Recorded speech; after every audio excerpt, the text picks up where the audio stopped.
Right, so that is recording, which I think has become my my catchphrase to say that these videos have started. So I apologise for having possibly the worst catchphrase. But hello everyone. For those who don't know me, I'm Tim. I'm the instructory person type thing at the Old Sword Club. You know, kind of like the dungeon master, but for swords. I guess we're using like a Dungeons and Dragons analogy, and not anything else. But yeah, so tonight we're going to be looking at bowie knife, or what ideas people had about knife fighting in the 19th century. A lot of it was inspired by bowie knives and like the the stories of the Old West and Jim Bowie and Daniel Boone and people like that. For demonstration purposes, I'm using this, which is it's actually a cold steel plastic knife covered in insulation foam to make it, nicer, and then wrapped up. And then I got all inspired and started modifying it. So I actually modified the grip by putting a little padded bit here, which makes it super comfortable in my hand, which I'm really proud of. So I just want to mention that. If you're following along, because this is like a lesson that I hope you follow along to. It's better to have something to swing, even if it's just like a steel ruler or like a little bit of stick, or you could do it with a kitchen knife. You want to be careful doing it with anything sharp, just because you might like accidentally hit something. But yeah, just worst case scenario is just pretend you have something in your hand. You could probably even use like an empty water bottle or something, or empty beer bottle. Just be careful not to hit anything if you're using something made of glass. Yep. Oh, David said large screwdriver. Yeah, that is true. Large screwdriver.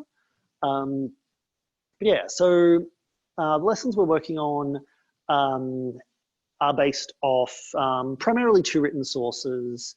That is Cold Steel by Captain Alfred Hutton, because he has a section on dagger, and he thinks that knife fighting needs to make a comeback. One of the things he notes is that basically like daggers disappeared from the fencing room in sort of the Tudor period.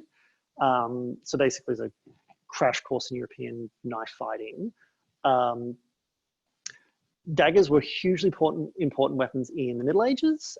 Like a lot of the medieval manuals we have dagger fighting, particularly because daggers that are basically a big long spike are very, very important to getting to penetrating armor. So dagger is a very, very important knightly weapon. Then you get to the Renaissance, armor starts to recede, knightly combat becomes less important. A lot of the training becomes more and more focused on training mass armies. And dagger kind of hangs around as like a vestigial thing, like it's still trained, but starts to go into slow decline. And then by the time you get to sort of the Elizabethan period, there's still some like dagger being trained in fencing rooms, but it's quite rare. And then then you sort of go through the early modern period. You get into the Enlightenment, and the only dagger fighting or like knife fighting you get in Europe. Well, you get fights where like you get people using an improvised weapon, going, hey, these knives are good weapons, I might just use one. But the only places where you get organized curriculums of techniques are in places where knives are used for dueling, which is usually amongst working class communities.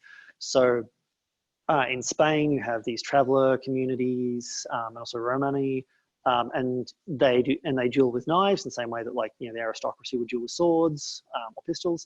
Also in Greece, you have knife dueling with amongst the working class, because everyone kind of has a knife, because knives are useful in pretty much most jobs that people are doing.